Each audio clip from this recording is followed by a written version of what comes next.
Hey guys, so it's time for another Art Addicts Alliance video, and the theme that was chosen this month was design a character based off your favorite drink. And before we get into that, I believe it is MiniSeaStar who will be giving her piece away this month. So her channel will be linked down below and you can find out how to win the piece that she's created this month on her video. So, for this theme, the first thing that came to my mind was coffee. But then whenever I thought about it a little bit, I kind of realized that one of my favorite things, just in general, is getting lemonade at places like fairs and festivals and amusement parks, that kind of thing. Yeah, it's one of my favorite things is to get a lemonade there. I don't know what it is. They're always like better than whenever you like make it yourself or get it at like a restaurant or anything like that. So originally I was going to put the character in a place like that, like a fair, but it just wasn't quite working out with the composition. Just looked a little bit strange. So yeah, I don't really quite know exactly how I arrived at this idea to put that kind of a background in. I think it was going to be an oval, but I felt that it would be a little bit easier to just do the circle because I can trace around a plate, which is what I often do for my circle composition things.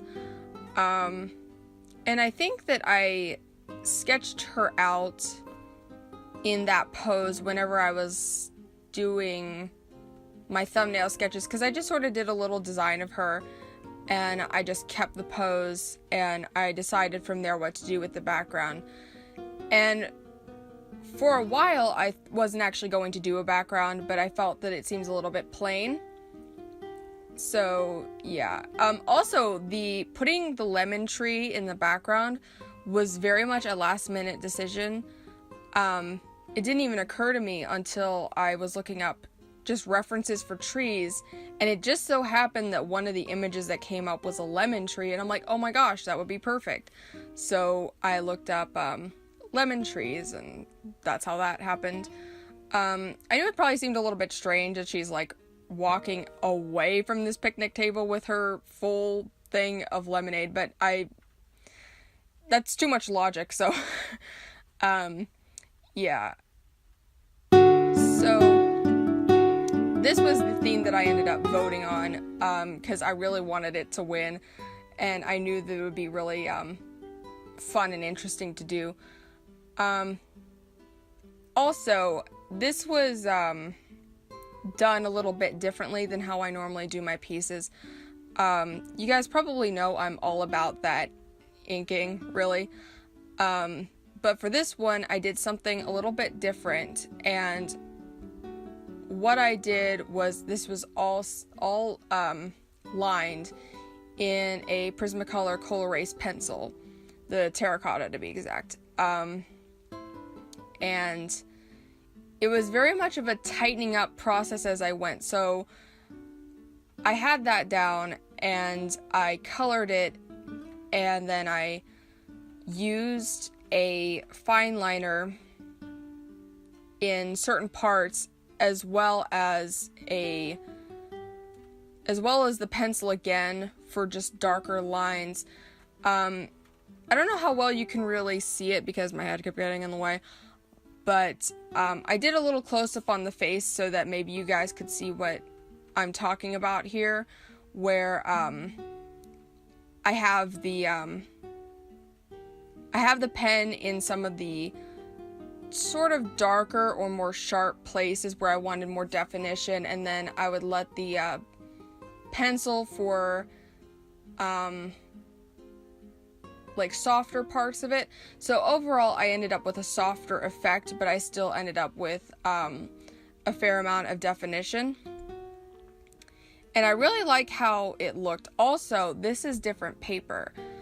I picked up the Strathmore mixed media sketchbook, not the one that I normally get, but a different one, and it had vellum paper in it, and me not quite remembering what vellum was, I got it so that maybe I could use watercolor in it, like just a regular sketchbook, but it ended up pilling a lot. And then I realized, oh wait, this wouldn't really work with watercolor, so I ended up using it just as a regular sketchbook. But whenever I tried markers on it, it did work. Obviously, it's a lot different than using cardstock, but I sketched this out on 9x12 paper, and I knew that it wouldn't quite work if I transferred it over to an 8.5x11, which is what my usual marker paper is.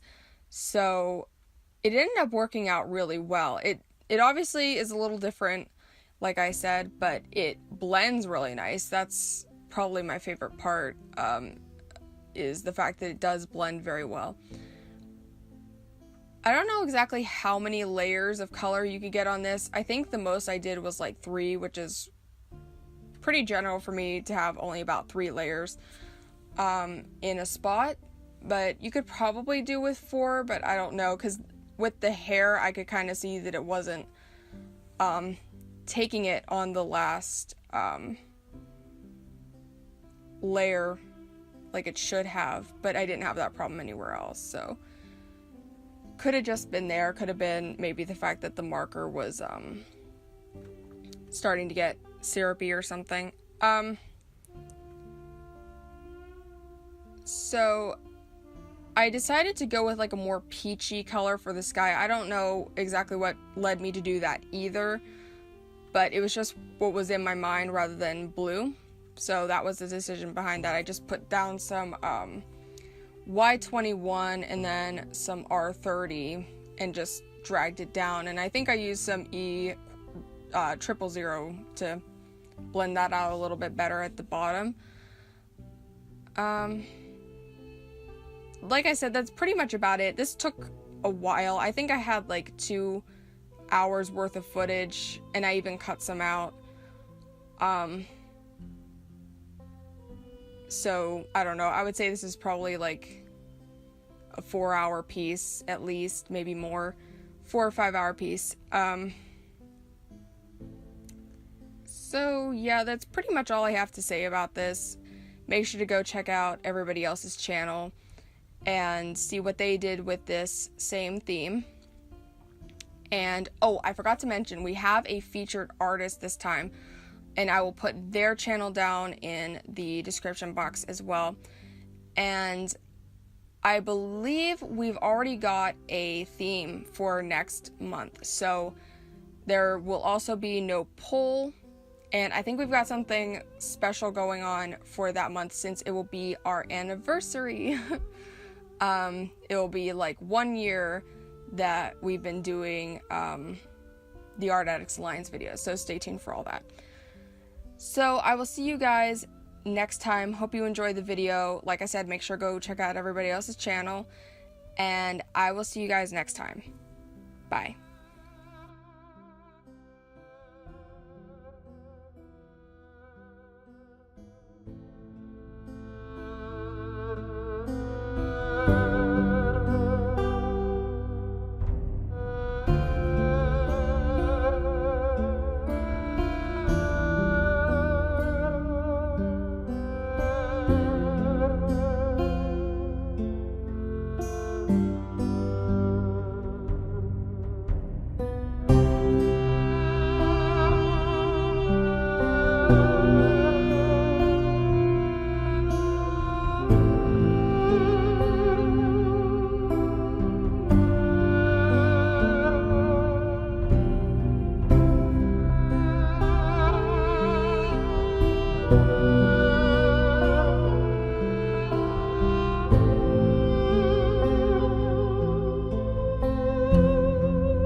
you.